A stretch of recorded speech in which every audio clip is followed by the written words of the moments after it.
बहू प्रिया को आदत थी हर काम में शॉर्टकट ढूंढने की, क्योंकि उसे हर काम में आलस आता था। अरे यार, दूध गर्म कर दो ना। अरे पेट में जाके तो दूध ठंडा ही हो जाना है ना, तो ठंडा ही पी लो ना। अरे तुम मेरा सर गर्म मत करो यार। अच्छा है, सर गर्म हो जाए तो सर पे दूध रख लेना, वो भी गर्म हो जाएगा। एक बात बताओ, तुम इतनी आलसी क्यों हो? अरे बोलो ना, इतनी आलसी क्यों हो? प्रिया, जवाब दो। जवाब देने में आलस आ रहा है। पति वहां से उठ के बड़बड़ाते हुए खुद दूध गर्म करने चला जाता है और प्रिया अपनी आंखें बंद करके सोफे पर लेट जाती है। प्रिया की इस आदत का घर वाले सबको पता तो था ही, अब तो बाहर वाले भी उसको आलसी बोलने लगे थे। अरे बहू सुन ना, एक गुड न्यूज है। क्या माँ जी, आप सब कुछ मेरे नाम करने वाली हैं क्या? अरे बस तेरा दिमाग पैसों में ही लगा रहता है। माँ जी, आपको तो पता है कि मैं गांधी जी की कितनी बड़ी फैन हूँ, और गांधी जी तो नोट पे ही मिलते हैं ना, इसलिए पैसों के अलावा कहीं दिमाग ही नहीं रहता। वैसे गुड न्यूज़ क्या है? अरे गुड न्यूज ये है कि मेरी कुछ सहेलियां आने वाली हैं?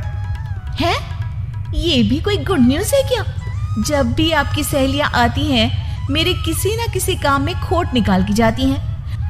हमेशा कोई कमी दिखी जाती है उनको मेरे काम में, और मुझे आलसी बोलते हैं वो लोग। अरे तो ऐसा समझ कि आज तेरे पास मौका है उनकी नजरों में अच्छा इंप्रेशन जमाने का।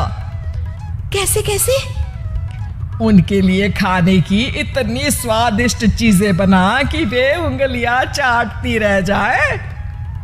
माँ जी, ये तो आप मुझे नया काम पकड़ा रही हो। अरे मेरी सहेलियों से तारीफ पानी है कि नहीं? हाँ, पानी तो है। तो बस जाओ, बन जाओ बावर्ची, लगाओ तड़का, कल शाम को आएंगी वो।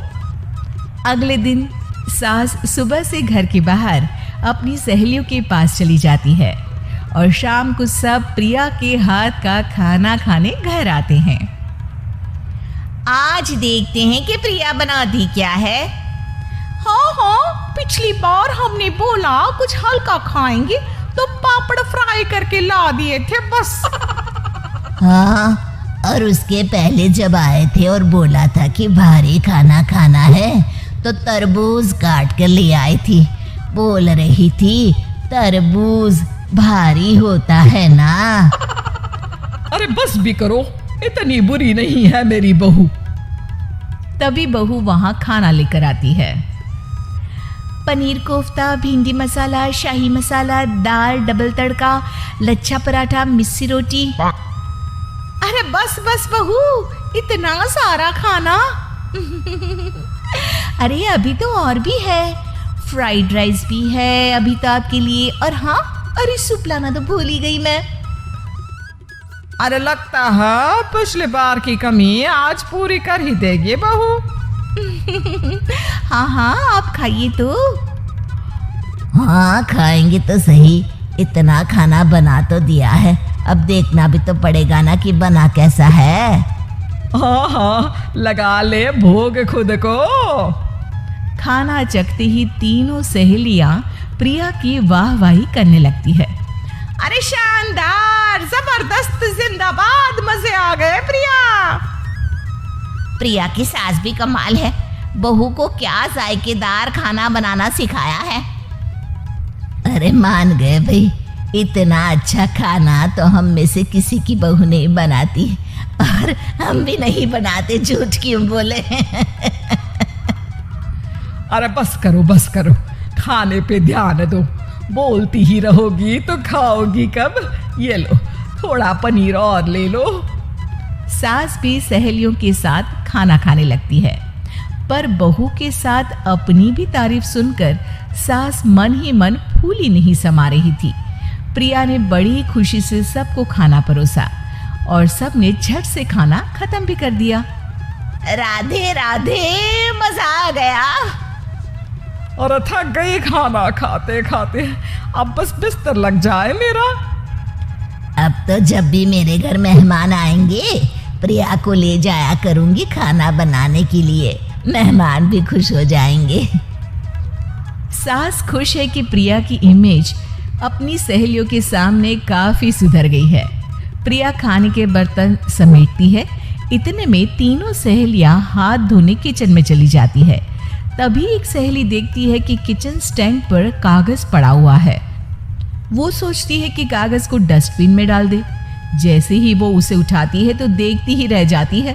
दरअसल वो एक बिल है जिसमें वो सारी चीजें लिखी है जो उन्होंने अभी अभी खाई है। वो चुपचाप बिल उठाकर बाहर आ जाती है और उसके पीछे बाकी दो सहेलियां भी आती हैं। प्रिया, खाना अच्छा बनाया था, सच कहूँ तो बहुत अच्छा बनाया था। थैंक यू, बहुत अच्छा लगा सुन के। हाँ, पर जिसने बनाया वो इतनी तारीफ सुनता तो उसे और भी अच्छा लगता। क्या मतलब? ये बिल देखो, तुम्हारी बहू ने ऑनलाइन ऑर्डर किया था खाना। अरे तारीख तो आज की ही है ना? हाँ, आज की ही है। प्रिया, ये सब सही है क्या? प्रिया अपना सर झुका लेती है। सास सब समझ जाती है कि बहू की चोरी पकड़ी गई है। इतना भी आलस अच्छा नहीं प्रिया। अरे बता ही देती कि बाहर का खाना है, मैं बाहर का खाना खाती नहीं हूँ। तीनों सहेलियां वहां से जा रही होती है कि तभी उनमें से एक मुड़कर कहती है, अब ये तो बताओ कि खाने की रेटिंग बहू को दे या डिलीवर करने वाले को। प्रिया समझ जाती है कि शॉर्टकट लेने की वजह से उसके साथ सास को भी ये बेइज्जती झेलनी पड़ी और वो कसम खाती है कि अब से शॉर्टकट से नहीं, मेहनत से काम करेगी।